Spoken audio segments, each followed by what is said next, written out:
Assalamualaikum warahmatullahi wabarakatuh. Halo teman-teman, selamat sore. Kembali lagi di acara ORAS, yaitu Obrolan Arsi. Perkenalkan, saya Aulia Nadifa. Dan kali ini kita bersama Pak Andi dari Andi Rahman Arsitektur. Kepada Pak Andi dimohon untuk perkenalkan diri. Nama saya Andi Rahman dari studio Andi Rahman Arsitek ya, yang berkantor di Sidoarjo. Baik, langsung saja ya Pak, memasuki obrolan pertama, yaitu bagaimana Anda mengintegrasikan prinsip-prinsip keberlanjutan dalam desain arsitektur modern tropis? Ya, sebetulnya arsitektur yang sudah dikembangkan nenek moyang kita itu sudah menerapkan prinsip sustainable, prinsip green design, kemudian prinsip merespon tropis ya. Jadi nenek moyang kita sudah sangat fasih dengan prinsip-prinsip itu, dan kami mencoba mempelajari itu dan menerapkan di proyek-proyek kami. Yang itu sebetulnya juga sejalan dengan prinsip arsitektur yang sedang tren sekarang, yaitu biofilik ya. Tapi sebetulnya itu nenek moyang kita sudah lebih dulu. Jadi biofilik architecture itu sebetulnya sudah dikembangkan nenek moyang kita jauh lebih dulu, dan kami terinspirasi dari situ, dan karya-karya kami itu sebetulnya merepresentasikan itu ya. Baik, selanjutnya bagaimana Anda memilih material yang tepat untuk bangunan tropis modern dengan mempertimbangkan iklim dan berkelanjutan? Material yang kami pilih kita upayakan selalu dari material yang ada di dekat lokasi proyek kita dibangun. Material lokal ya, material setempat. Kita juga mencoba membangun karya kita juga melibatkan tukang dan pengrajin setempat. Jadi sebetulnya kalau kita berbicara tentang proyek yang ada di Indonesia, maka yang paling tepat material yang paling tepat untuk proyek itu adalah yang ada di situ. Jadi karena itu sudah disediakan oleh yang di atas ya. Dan kalau kita mau menggali tiap daerah pasti punya karakter material sendiri-sendiri yang sesuai untuk daerahnya. Itu ya. Lalu bagaimana Anda merancang atap atau fasad bangunan untuk menghadapi iklim tropis yang panas dan lembab? Kita mengembangkan metode bagaimana material itu dimunculkan apa adanya.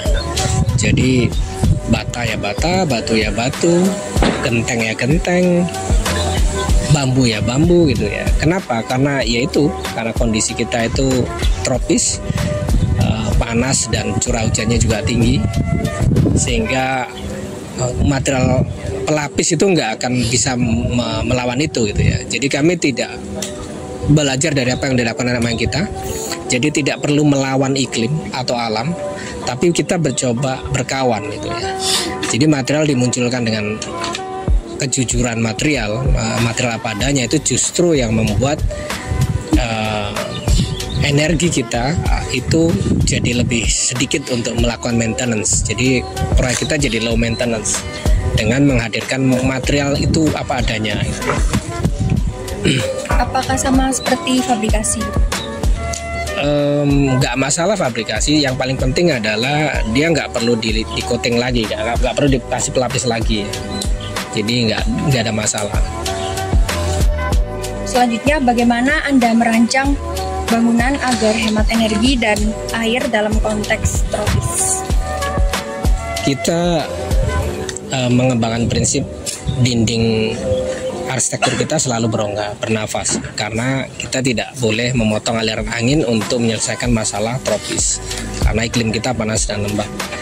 Nah, penyelesaian tentang secara arsitektur tadi berupa dinding bernafas tadi, dinding berongga, itu membuat ruang di dalam lebih nyaman, terang langit juga masuk ke dalam, sehingga hemat energi karena nggak perlu pengkondisian udara dan menyalakan lampu di siang hari ya. Semuanya lewat alam gitu ya.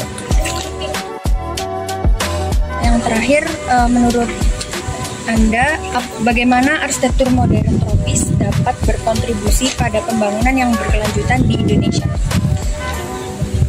Prinsip berkelanjutan banyak. Salah satunya memang material ya, material setempat, material lokal. Tapi di luar itu banyak. Jadi ada bagaimana kita juga mengkondisikan air juga ya yang kita punya, kemudian energi juga dari bagaimana kita memanfaatkan matahari sebagai sumber energi. Jadi banyak hal yang sebetulnya bisa diterapkan untuk mencapai bangunan yang sustainable.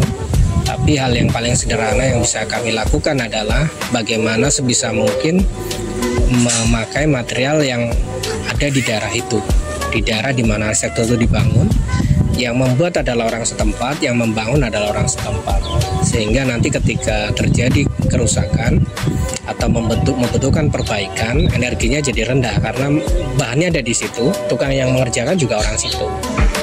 Jadi kira-kira begitu.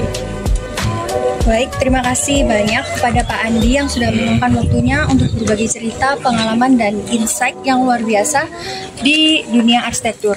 Semoga obrolan kita hari ini bisa memberikan inspirasi dan wawasan baru, khususnya bagi teman-teman mahasiswa arsitektur yang sedang mengeksplorasi berbagai kemungkinan di dunia profesional. Sampai jumpa di obrolan arsi selanjutnya. Wassalamualaikum warahmatullahi wabarakatuh.